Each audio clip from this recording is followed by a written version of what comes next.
are you? And where are you going? What do you want?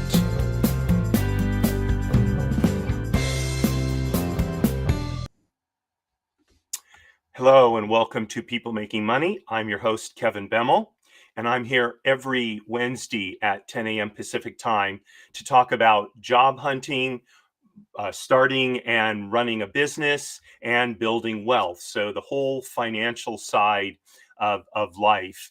And look,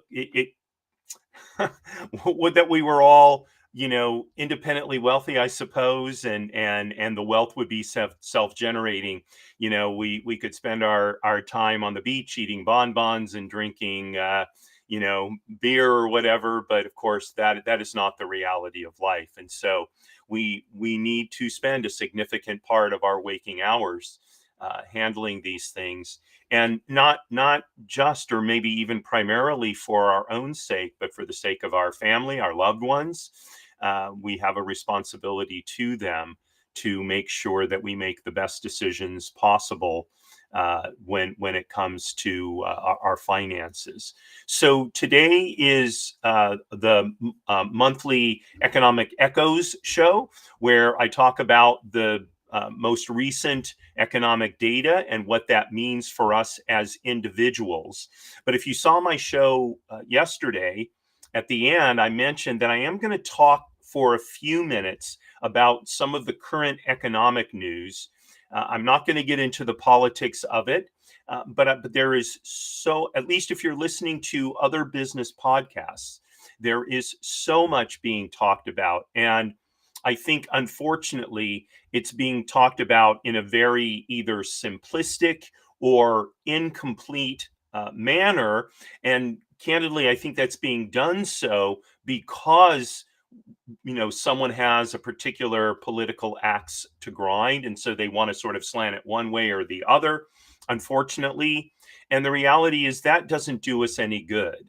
That somebody believes with the current administration's policies or disagrees with them, or has a bone to pick with any particular individual, is of no moment for us when it comes to making decisions about our financial lives. So of course the big issue, I'll talk about inflation when I start looking through the statistics with you. So I'm going to set that one aside. The big issue, of course, is the issue of tariffs. Okay, and I did a show, I think a few months ago now. Actually, I did 2 or 3 shows talking about the different ways that governments impose taxes on us. And if you happen to see that show, and I'll do my best to remember to put a link in the show notes to the particular episode, one of the types of taxes I talked about is tariffs. So while we have different names for taxes, whether it's property taxes, income taxes, excise taxes, tariffs, although we don't actually say the word taxes in them, tariffs are a tax for all intents and purposes. Okay, it's money the government is collecting based on a certain mechanism. Okay, now it has a different name, but it is in fact a tax. And so in order to understand the first step in order to understanding how tariffs are going to and will presumably continue to impact the economy is to understand that they're just another form of tax. Okay, so it's interesting because I've talked to people over the last couple of weeks who, and I make my bias clear. I'm very anti-taxes. Okay, I've said that before on this show. For most of us, most of the taxes we pay, we don't even realize. It's things like sales taxes, and it's the component of the price of the things we buy that is taxes. Okay, so for example, in terms of the rent that we pay for an apartment or a house. So, one of the costs to the landlord is property taxes. There's also business license fees, which again is just another type of tax. Okay. So, that gets priced into the overall market in terms of rental rates. Okay.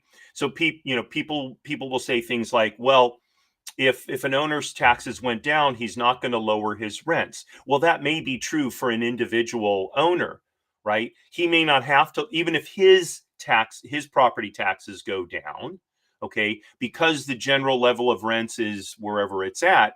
If his taxes go down, he's not necessarily going to have to lower his rents. However, if property taxes in general were lower, okay, so then the cost structure to provide housing is lower, and therefore the costs will be lower, right? That's just, you know, economics buying and selling 101. Okay. So one way or another, in any kind of business situation, and the renting of an apartment is really a business situation. Okay.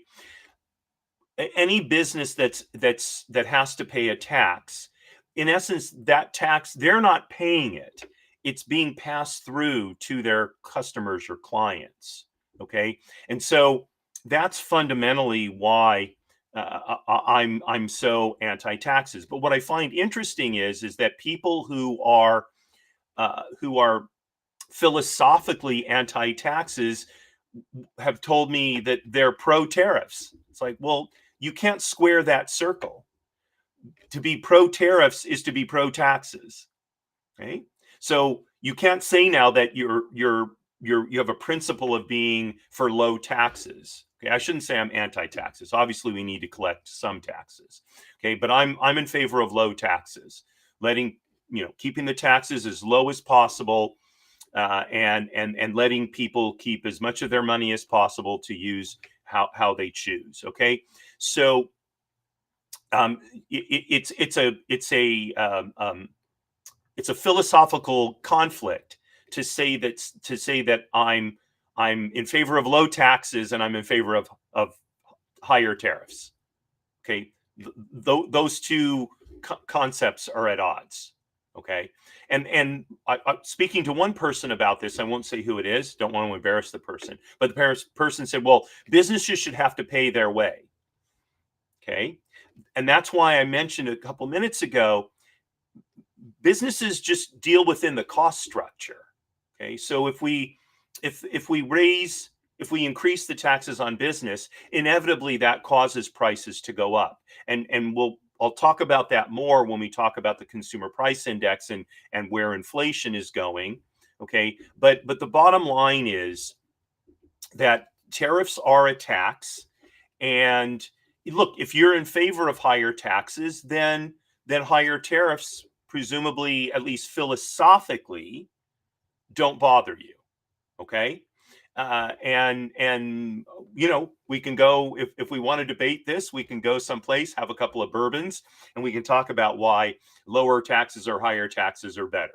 Right. That's a bourbon conversation, as I uh, not really jokingly suggest, because these kind of conversations can get very heated, and at least for me, bourbon makes me mellow. Okay.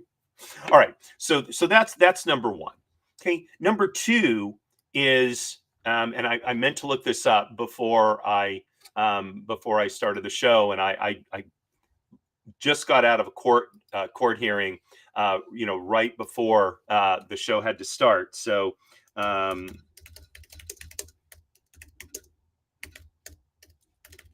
So I meant to look up the percentage of goods subject to tariffs, because I think it's yeah.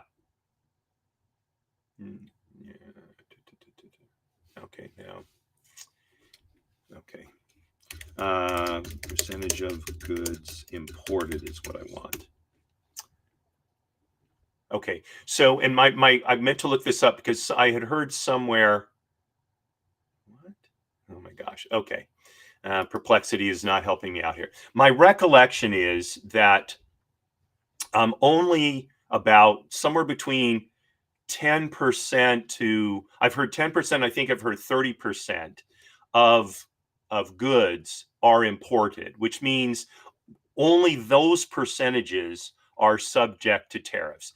Anything manufactured, sourced and manufactured in the United States is not going to be impacted by tariffs. Okay, now it's important. This is an important issue.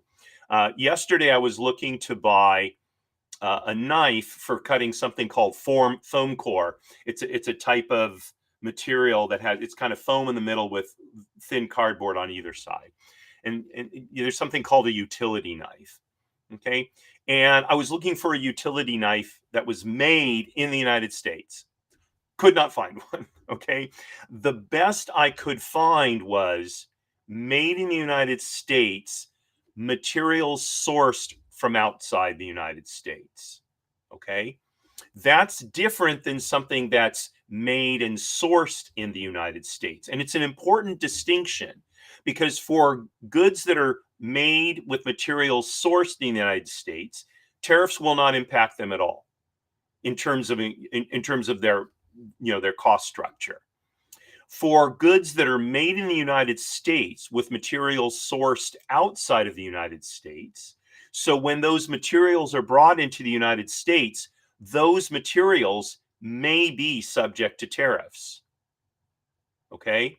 So if they're made from steel and that steel is made in Japan, okay? So I don't know the specifics of the trade deal that evidently was agreed to yesterday between the United States and Japan.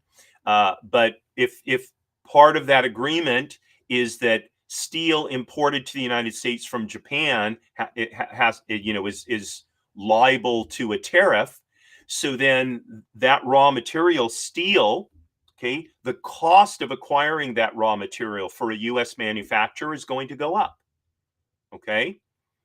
Now, and then for something that is both manufactured and that's manufactured outside the United States and sourced from material and made from materials sourced outside of the United States, okay, very likely that item is subject to tariffs. Okay, so those are the three categories of goods that we would potentially buy.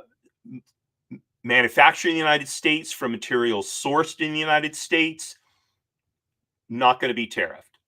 Made in the United States from materials sourced outside of the United States, probably going to be subject to tariffs on some level. Made outside of the United States from materials sourced from outside the United States, almost for sure going to be tariffed. Okay, those are the three categories. Now, why is it important? Because the degree to which tariffs will impact the cost structure is going to vary based on which of the three categories a particular product is in. Okay. And so we're talking, for example, as I recall, Japanese automobiles that are made in Japan, okay, and imported to the United States. So I think they're going to be subject to, if I remember correctly, a 15% tariff. Okay. Now, the US automakers are upset because the tariffs on vehicles they make in Canada or Mexico are going to be subject to a 25% tariff coming in from Canada or Mexico. Okay. Now, we haven't concluded trade deals with either one of those countries yet, or revised trade deals, right? There is the sort of North American trade agreement that we have. It has a different name now. It was negotiated when President Trump was in office the first time. Okay, but that agreement is for all intents and purposes up for renegotiation. Okay, so depending on how that works out, so-called domestic automobile companies, which are essentially Ford and GM, okay, because Chrysler, which used to be domestic, is now owned by Stellantis, which is a European company.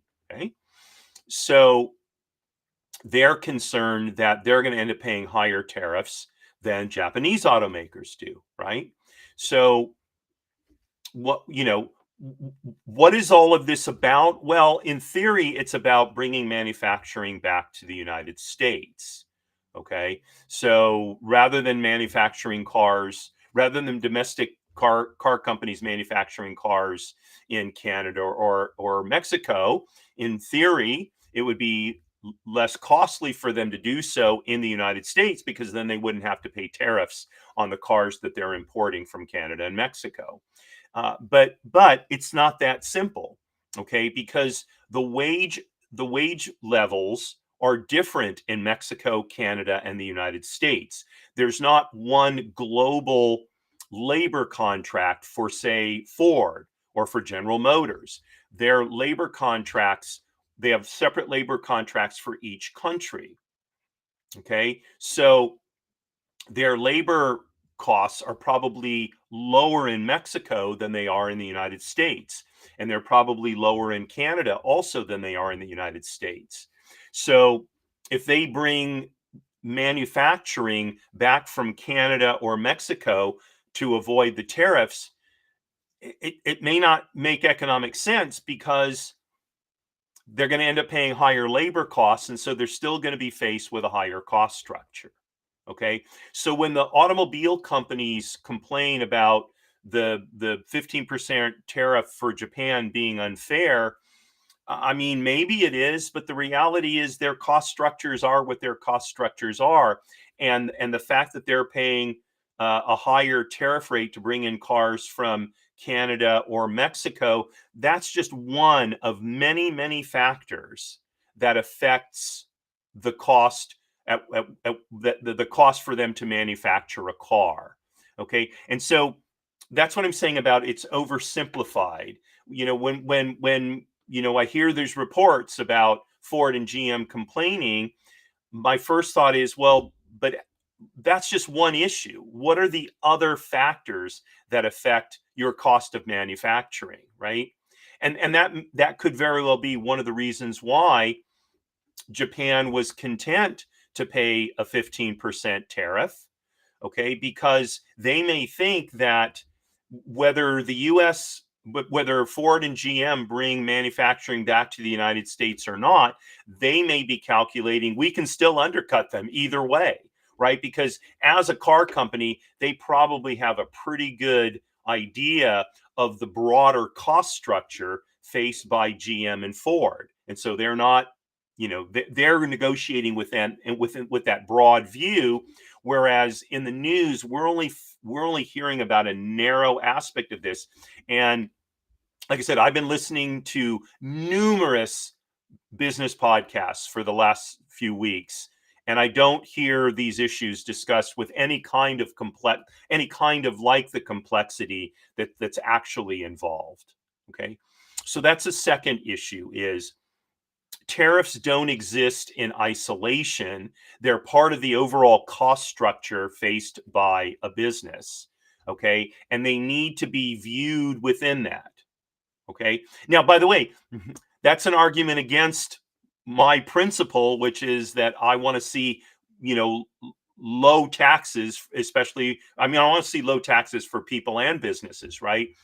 But the reality, the truth is what the truth is. Okay. So although it doesn't support my position, it wouldn't be right for me to hide this from you.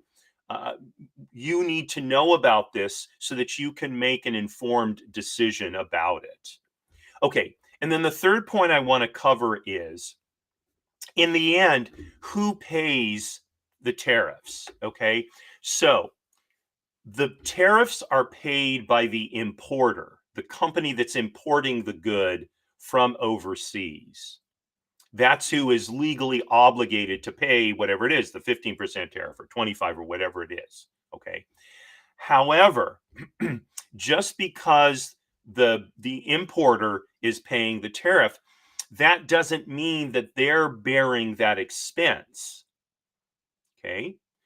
Part of the cost of the tariff may be, in essence, offset by the exporter lowering the price at which he's selling his export in order to reduce the impact of the tariff.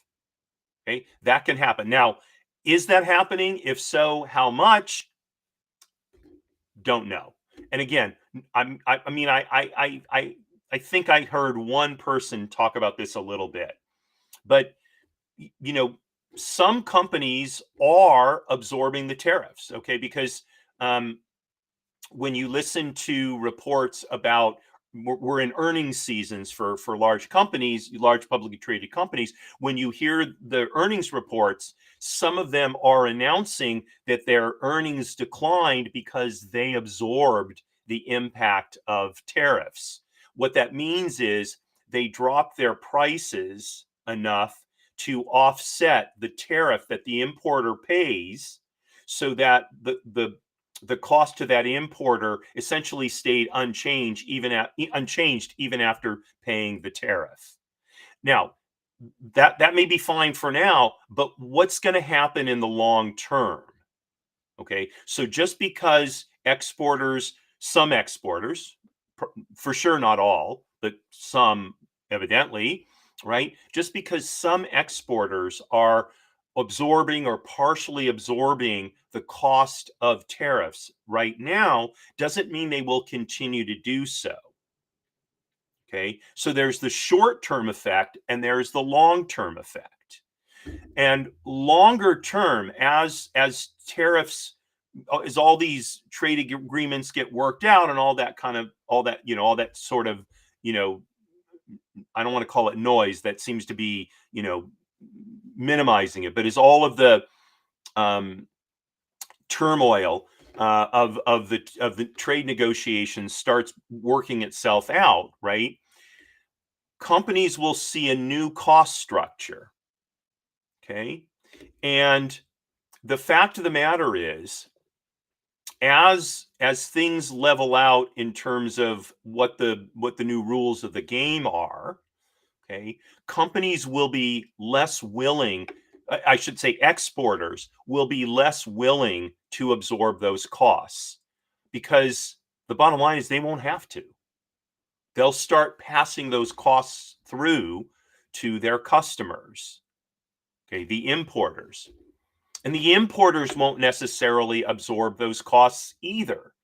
So, in the end, those costs will get reflected in the prices that we consumers pay.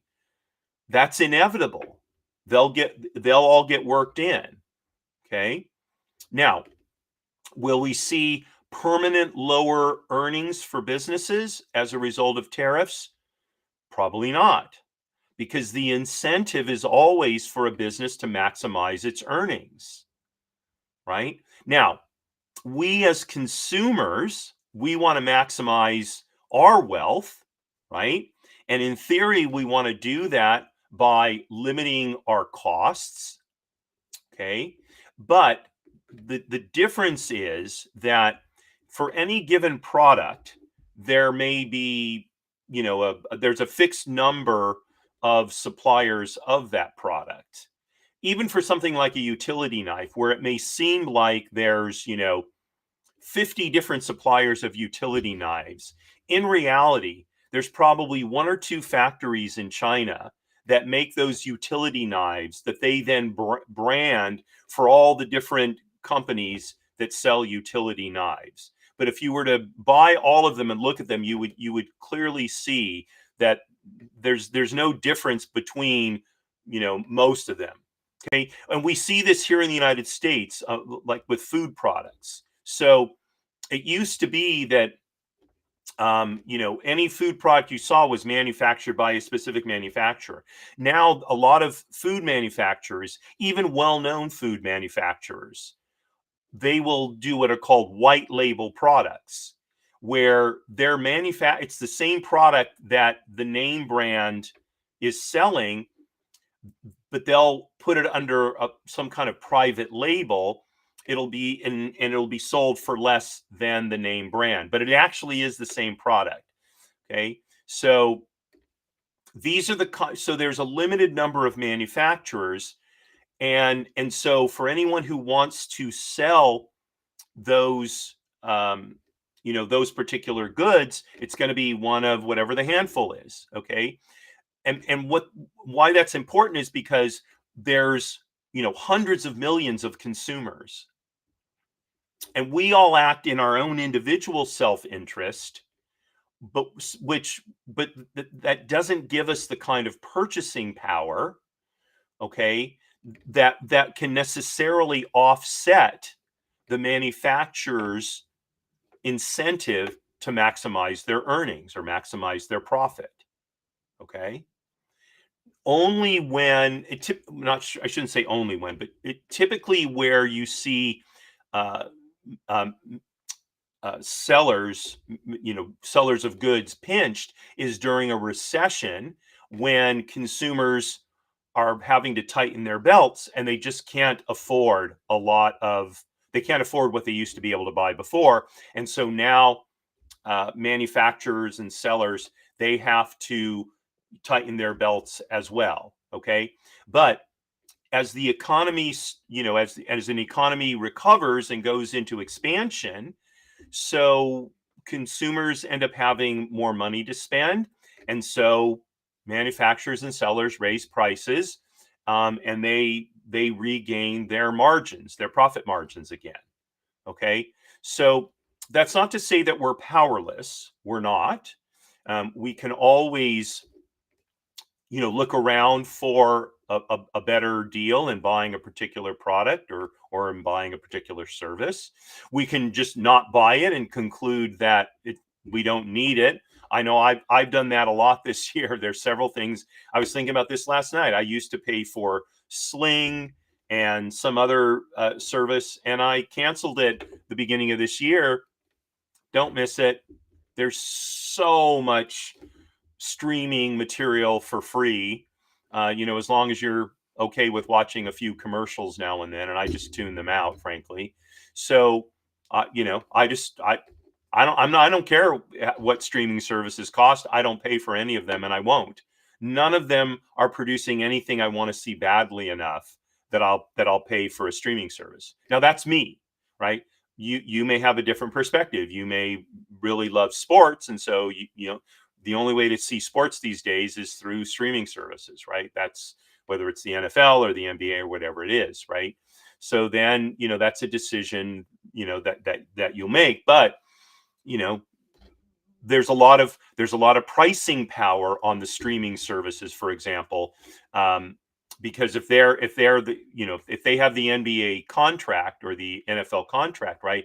They may have Monday Night Football, and they may have Thursday Night Football as well. And so where else are you going to go to see football, right? I mean, there are other contracts, but there's a limited number of places where you can go to see professional football, right? It's not like me. I'll watch something that interests me. It doesn't, I'm not wed to a particular thing. Okay, so eventually, manufacturers, sellers, service providers, they regain purchasing power, and so the cost of tariffs will get built into their cost structure and passed on to us, their customers. Okay. So all of this is to say that anyone who's telling you they know how tariffs are affecting the economy and they know what you should do as a result of the tariffs, I would argue is foolish, or they're just not telling you the truth. The whole situation is way too dispersed, and it's not clear at all yet where all of this is going to end up and what the eventual impact will be. Probably the only thing we can say is, to the extent that tariffs become a permanent way for the federal government to collect taxes, okay, it will raise the cost of goods and services in the United States. However, because the so-called big beautiful bill was passed, whatever it was, a couple 3 weeks ago now, right? So income tax rates aren't going to go up, right? So, in the end, are we as consumers actually going to experience a large increase in the cost of living? Well, maybe not. Maybe not. Now, the government has, record deficits, over $1 trillion every year, right? That can't go on forever. Uh, Eventually we will we will not be able to finance our debt. People will be unwilling to buy US government debt. And so, right now tariffs are evidently collecting about $30 billion a month. That's about $360 billion a year. Now, that in no way reduces the deficit to zero, but it reduces it by, I don't know, 15%, maybe 20%, something like that. So, maybe this will turn out to be a better way to tax us as Americans than, raising the income tax rate. Okay. My concern is, who ends up paying the tariff taxes, right? Is it, because people at the lower end of the economic scale, if the costs of things like food, the sort of basics of life go up, it's harder for them to absorb those higher costs.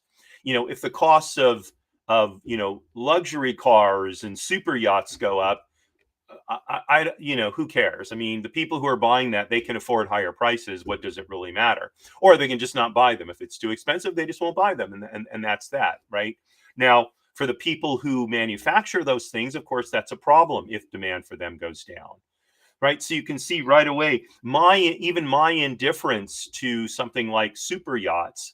It doesn't happen in isolation, right? Those yachts get built somewhere by probably skilled craftsmen, and if the super wealthy stop buying them, then the jobs for building them will decrease or go away, right? So then how is that? What's going to happen about that? You see what I'm saying? So, people say things like, well, the wealthy ought to pay more taxes. Well, okay, maybe they should, but that doesn't happen in isolation, right? If they're paying more in taxes, what are they not buying? Right? What are they not doing with the money? What are they not investing any longer, right? So when we hear these sort of simplistic solutions to economic challenges, we need to look more deeply into them to really understand what's going on. Okay. So a longer intro than I meant to give, but I think it's very important we understand these underlying economic issues, as we now look at the data. Okay, so let's take a look at, first of all, the consumer price index. Okay, I'm going to have to go through this more quickly than normal to make sure we get it. So here we're going to increase this. Okay, so the CPI for all items went up 0.3% in June, reflecting an increase in the cost of housing. Okay, so and year that was month over month. Year over year, prices went up 2.7%. Now, food went up 3%, energy went down 0.8%, and all items minus food and energy went up 2.9% year over year. This is higher than the Federal Reserve's target of 2%, and it's also higher than it has been. And so this is what people are pointing to say, see, tariffs are causing inflation. Well, maybe they are, but it could be other things as well. And when we keep in mind that tariffs are affecting just only a certain percentage of what we buy, okay, and so for example, tariffs are impacting the price of cars presumably, but if you didn't buy a car, so then tariffs didn't affect you. At least tariffs on cars didn't affect you, right?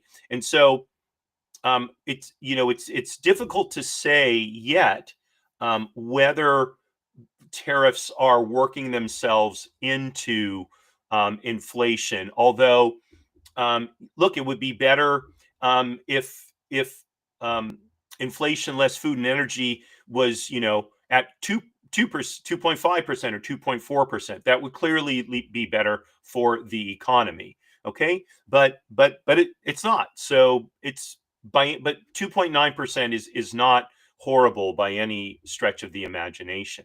Okay, so in terms of I'm sorry, wait, in terms of food, so, we've been seeing this trend all along. Food at home went up by less, 2.4%, than food away from home, 3.8%. Okay. And you can see full service meals went up 4%, limited meals went up 3.5%, and food at home, again, the biggest increase is in proteins and non-alcoholic beverage materials. Okay, those are the two. Those are perennially the two that go up the most. Okay, energy. Once again, we see energy commodities going down. Gasoline prices have been hitting lows of late. They were down almost 8%, whereas energy services went up 7.5%. So, and here you'll see it. See, gasoline went down another 8.3%. Fuel oil went down 4.7%. It's the summer. It's warmer. People don't need fuel oil as much. That will likely change as we head into the mid to late fall and winter. Okay, and then electric energy services. Sorry, electricity went up almost 6%. Natural gas went up over 14.2%. Right. Again, this is a trend we've been seeing for a long time now. And then in terms of all items less food and energy, so commodities went up 0.7%. Not a whole lot. Now, see, here's the thing. Okay, commodities, many of which may be subject to tariffs, only went up by 0.7%. So the increase in inflation for all items less food and energy is really being driven by services. Okay, so shelter, medical care, and transportation services. Now, there may be some aspects of materials that are necessary to provide these services that are a part of their increased costs. Okay, but it's hard to say. Okay, and then commodities less food. So medical care commodities, right, went up 0.2%. Now, one of the areas that's really at issue is, for example, pharmaceuticals, because most of our pharmaceuticals are not made here in the United States. So we're not seeing increases there. Where are we seeing them? Tobacco prices went up again, right? And by the way, tobacco prices going up, one of the reasons is because they pay a lot of taxes, okay? And then used cars and trucks went up, which is wait. Yeah, 1, 2, 3. Yeah, used cars and trucks prices went up quite a bit. Gosh, it doesn't want to let me see it. Looks like it went up about 2.8%. Okay, almost 3%. But presumably, that's not because of tariffs. So I don't think we're really seeing what's happening on the inflation side. I think it's going to take longer for us to see really how tariffs are impacting that. Oops, sorry, I hit the wrong button. Okay, now let's so real quickly. I always look at Los Angeles in terms of a local inflation rate. So let me open this up again. Come on. There we go. Okay. So, looking at the Los Angeles, so inflation in Los Angeles was up 3.2%. Again, we see that we've been seeing this now for quite a while. Inflation in the LA area is higher than it is nationally. Okay. The food index actually declined 2.2%. Energy fell 2.1%. Gasoline prices went down 2.7%. Okay. It was really in all items less food and energy. Those went up 0.3%.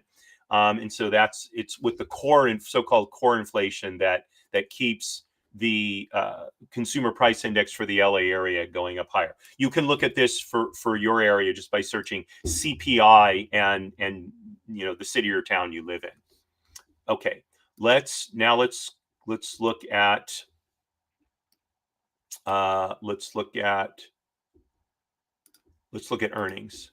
Okay, so earnings for June 2025 went down a penny from 11.30 last month to to 11.29 last month from $11.30 the previous month, and that translated into a decrease in real average weekly earnings as well of about 57.62 cents. Okay, uh, and average weekly hours worked also went down, which is probably what accounted for a drop in real earnings. Okay, so even as prices are still going up, earnings are essentially staying flat or decreasing slightly, and so again, this is for for those regular people like you and I. This is unfortunately not a great trend. Okay, we really need, and hopefully when the dust settles on the trade negotiations, we'll start to see earnings turn around, and we'll start to see increase in earnings. Okay, next, let's look at unemployment. Okay, so the unemployment rate for June ticked down slightly to 4.1% from 4.2%. Okay, for men over the age of 20, the unemployment rate is 3.9%, even with the previous month. For women, okay, the unemployment rate went down to 3.6%. I'm sorry. Wait, here we go. And where's May? Yeah, it went down to 3.6% from 3.9% the previous month. So the trend has been good for women. And then for teenagers, you can see that it went from, where's May? Yeah, it went up in a full 1% from May, from 13.4 to 14.4%. Now, that I suspect, and we'll see this when we look at labor participation rates, but as we head into the summer, it could be more teens are coming into the workforce, which is creating an increase in unemployment among teens. Okay, I normally cover demographics, but we're short on time, so I'm gonna move on to the labor force participation rate. And here we go, civilian labor force participation rate. Okay, so the labor force participation rate overall went down 0.1% from May to June. Okay, from 62.4 to 62.3. That's not a good trend overall.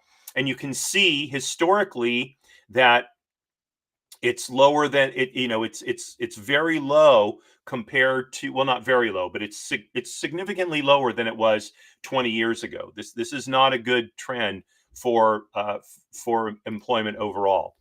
Now, among men 20 years and older, the labor force participation rate is 70.2% in June from 70.1%. So a slight change, but again, it's a slight change down, which hopefully that won't continue.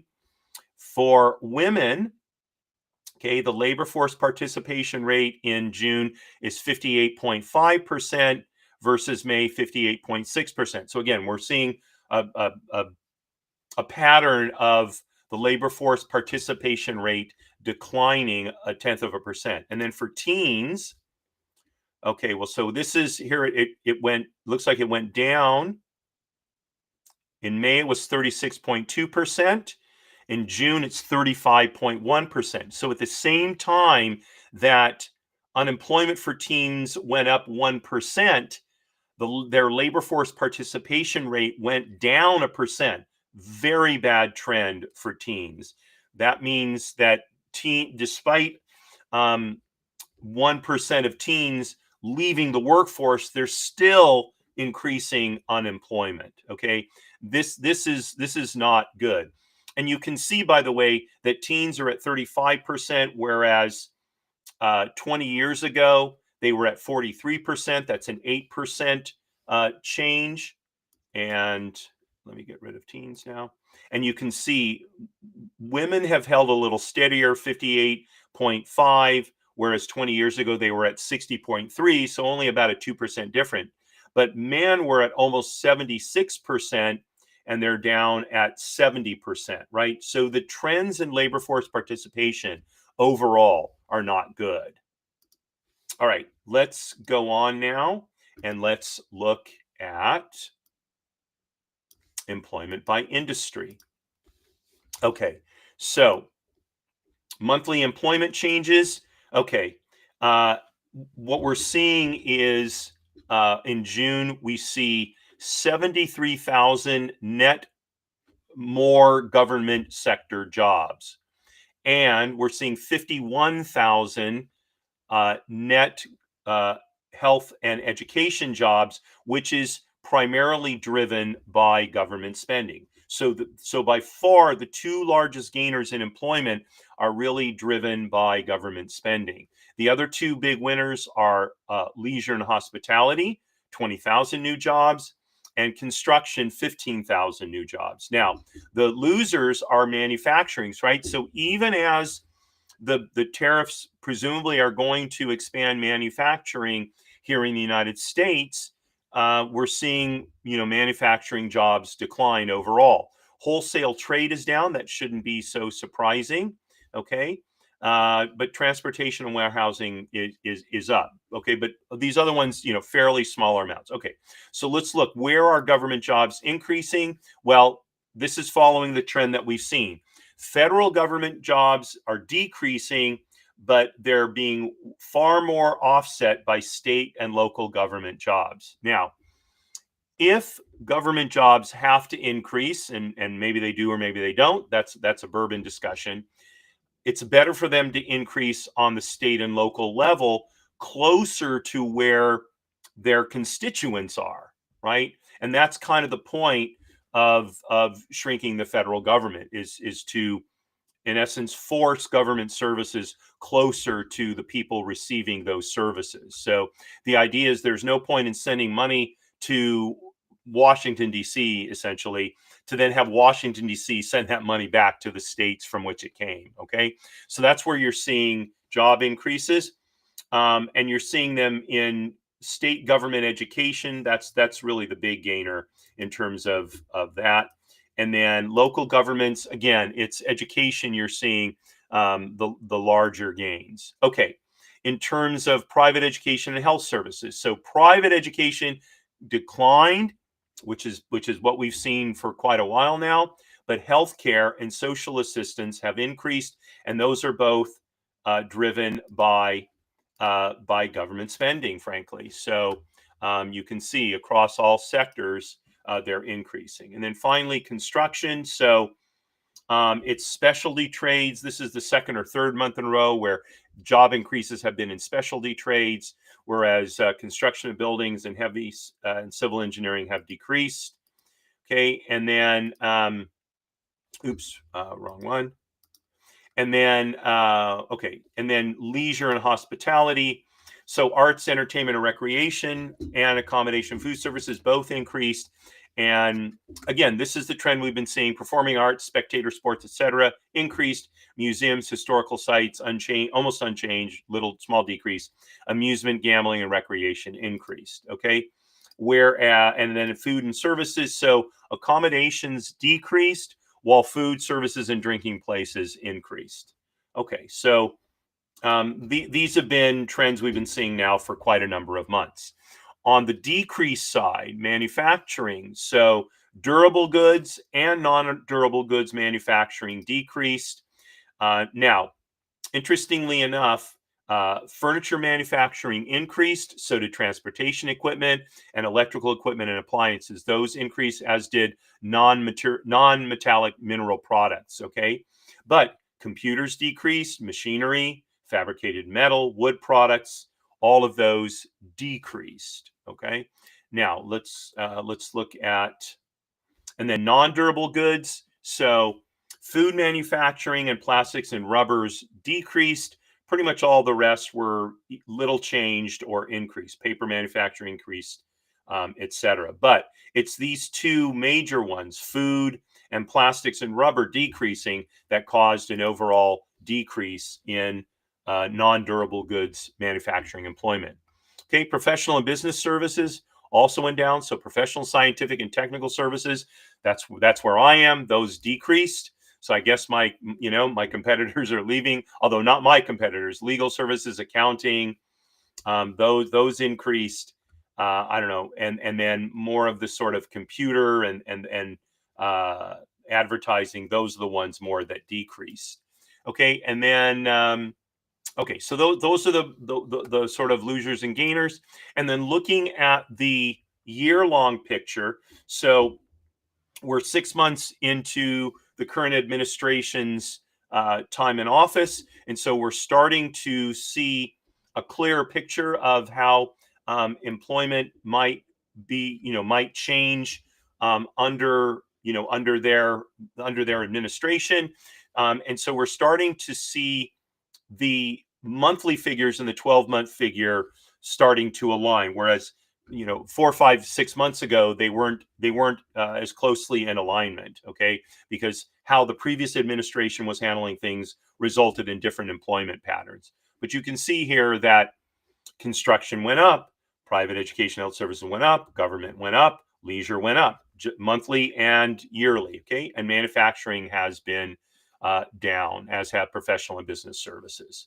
Okay, let's look at the next one, which is, okay, let's look at how's the housing market. Okay, so I always start out by looking at California. So the median sales price of a home in California went up about 1% year over year. Median days on market increased up by 8 days year over year. So the market is softening. Okay, you can see that the graph here is not as steep as it was at other times. It's leveling off. Okay, that's good news for people who want to buy a home. Okay, and the number of homes sold went up about 1.3% year over year. Okay, the fastest growing sales prices are in San Marcos, California, Dana Point, Newport Beach. Look, you're looking at double digit increases in all of these markets. To be honest with you, I don't even know where Lincoln, California is. I do know where Visalia is. It's beautiful in the Central Valley. Okay, and okay, so home supply is up 16% year over year. That's one of the reasons why we're seeing price increases slow down. Okay. Number of newly listed homes, though, went down. So people are seeing the market is slowing down. And so they're not necessarily listing their homes for sale. Okay. And then finally, okay, here we go. So U.S. migration trends. Where are people moving from? Still California, Illinois, California, and to a lesser extent, Washington, North Dakota. The blue states are where they're moving from. The deeper the blue, the more people are moving.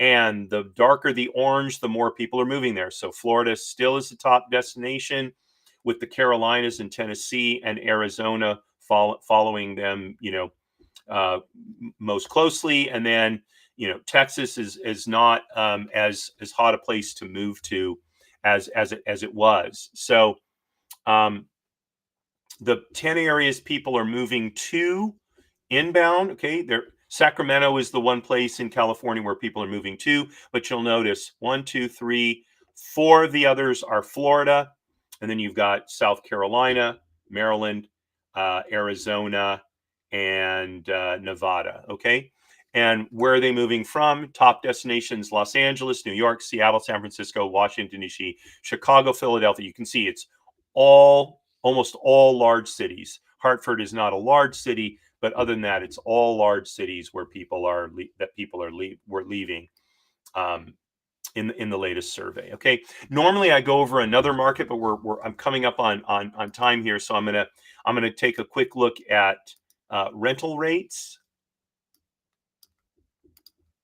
Okay, all the links to these will be in the show notes, so you can look at these things yourself. So here's various markets. I'm going to look at Los Angeles. Okay, so month over month change in average rent up $25, but year over year change down $25. Okay, so you can see that basically, yeah, here we are, 2025.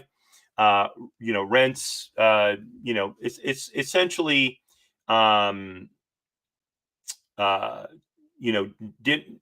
I mean, here they're saying they didn't really change.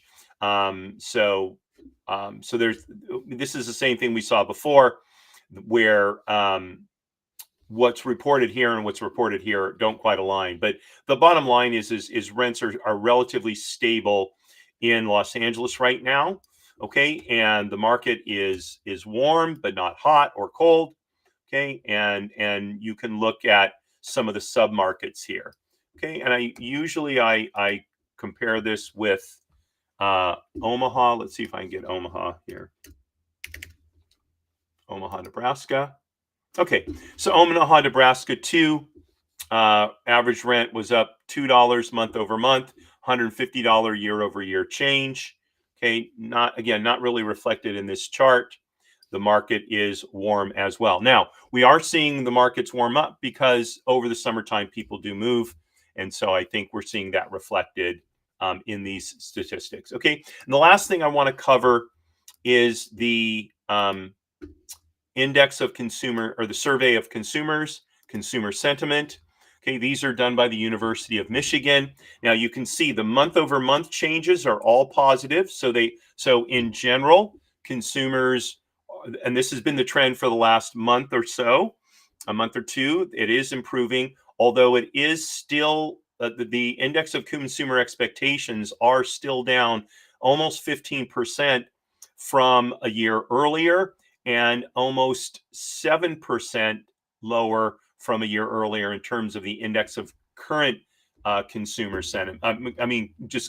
Current consumer sentiment. Now, current economic conditions are actually higher now by 6.5% than they were a year ago. So that's good. One would expect that we're going to see consumer sentiment continue to improve. I would be willing to bet there's a partisan divide in this, where people who voted for or are in favor of the current administration are much more have a much more positive sentiment than those who oppose the current administration, right? And then there's those people who are in the middle who don't have a strong partisan perspective, and so their sentiment is probably in the middle, right? And that's what we would expect. That's how things are in the country these days. So a little bit different information on economic echoes this month. Hopefully, it gave you some good food for thought. And as you work out what do I need to do for my family, right? So the tariffs do loom large. So maybe a reasonable decision is to say, well, until I know what's going to happen with them, I'm going to put off decisions that to buy things that would be impacted by the tariffs, like buying a car. Okay. On the other hand, if you think that tariffs are likely to end up higher in the final situation than they are now, so then maybe now is a good time to buy a car. Okay. But the main thing is don't buy into the simplified rhetoric of I know what's going to happen, and so here's what you need to do. All our circumstances are different, and it's not at all clear how tariffs over the long term are going to impact the economy, because there's too many working parts. Okay, I want to cover one more thing, and I hope you'll stick with me on this. The other big economic news is the dispute, we'll call it, between President Trump and Chairman of the Federal Reserve Board, Jerome Powell, over whether interest rates should go down or not. So this has been, what I'm going to tell you now, it has been discussed on some some of the business news that I've been listening to the last couple of weeks, but I think it's not emphasized nearly enough. The first thing is the chairman of the Federal Reserve Board does not have unilateral authority to control the federal funds rate. That rate is decided by the Board of Fed Governors, okay?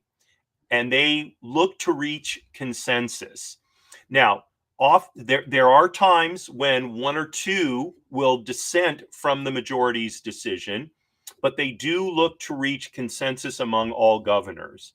And so it's an oversimplification to suggest that it is Jerome Powell solely responsible for setting the federal funds rate. As the chairman, he does have a lot of influence, but he's not the one who sets the rate all by himself. Okay. This isn't a comment on whether he's doing a good job or a bad job. That's a bourbon discussion. It's just the way the Federal Reserve System works. The chairman of the Federal Reserve Board does not have unilateral authority to set the federal funds rate. It's set by the Board of Governors. That's number one. Number two, it is the Board of Governors who elects their chairman.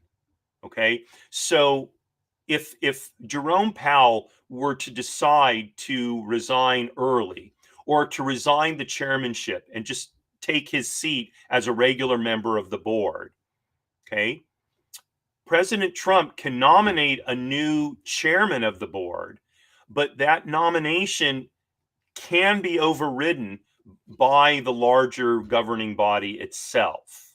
Okay. Now, it hasn't happened as far as I know in my lifetime.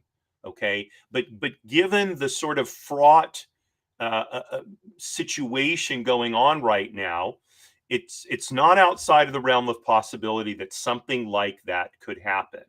Okay. And so again, we tend to think of these things as being this is how it happens. This is how it works. That's not the case. There's more complexity in all of this than is generally discussed in the news. And the final thing is, while the general economic impact of lower interest rates is to increase economic activity, and that's why presumably President Trump is pushing for the Fed to lower interest rates. There's another factor in this whole thing, and that is, as I mentioned toward the beginning of the show, the federal government runs trillion-dollar deficits. The way they do that is by selling government securities to fund that deficit. So the federal funds rate could drop. Okay, the Board of Governors could vote to drop the federal funds rate, but that may not cause interest rates in the economy to drop because the deficit still needs to be financed. And a large part of our deficit is bought by China and Europe. And if they decide that they don't want to buy government debt at a lower interest rate, the interest rate on that government debt is going to have to be increased in order to get them to buy it. That's just how it works, because we have these essentially structural deficits. They've got to be covered. And so the debt has to be sold. So to a certain extent, the United States Treasury is at the mercy of markets in terms of the interest rate they have to pay on the debt that's sold to finance the deficit. And so it's not outside of the realm of possibility that the federal funds rate could drop, but overall interest rates won't necessarily go down very much, because the interest rates that need to be paid to finance the deficit have to stay at the levels they're at, or maybe even increase. Okay. The federal funds rate is looked at as one indicator of what banks will charge, for example, consumers on loans and businesses on loans, but it's not the only thing. It's not particularly relevant when it comes, for example, to setting mortgage rates for home purchases. Those are usually tied to more of the 10-year Treasury rate. Okay. And so just because the federal funds rate drops, that does not mean, in Latin, ipso facto, therefore, that the 10-year treasury rate will drop. It may, but it doesn't have to. There's no law that says federal funds rate went down, 10-year treasury rate goes down. These are complex pricing mechanisms that are influenced by quite literally thousands or even tens of thousands or hundreds of thousands of purchasing decisions made worldwide. Okay, they are not nearly as they're not under the control nearly as firmly as they're sometimes made to sound in the news. Okay, so get informed. I hope you'll look to me for your information. I hope you'll appreciate. I'm trying to give you the most accurate information, and with all of the complexities. If you didn't understand some of the things that I talked about today, post a question in my social media. All of the links will be in the show notes. Post your comments, your thoughts. Always happy to hear them. If it's something private, you can send me an email. My email address will be in the show notes as well. More so than I think maybe any show I've done in the last few weeks, if you like this show, I would really appreciate it if you would suggest it to a friend or relative. I think it's so important for us to gain greater financial literacy. And what you hear in just the sort of daily news, they don't take the time to explain the complexities of what goes on in the economy. And that's a shame, because we need to understand that better in order to make good decisions for our families, ourselves, etc. So I thank you very much for watching. Thanks for hanging in a few extra minutes today to get to the end of the show. Great to see some live viewers here. And this is my last show for this week, so I'm going to wish you a wonderful rest of the week. I'll see you next week on my regular schedule. And signing off as I always do, Marie, darling, you are my belle. Courage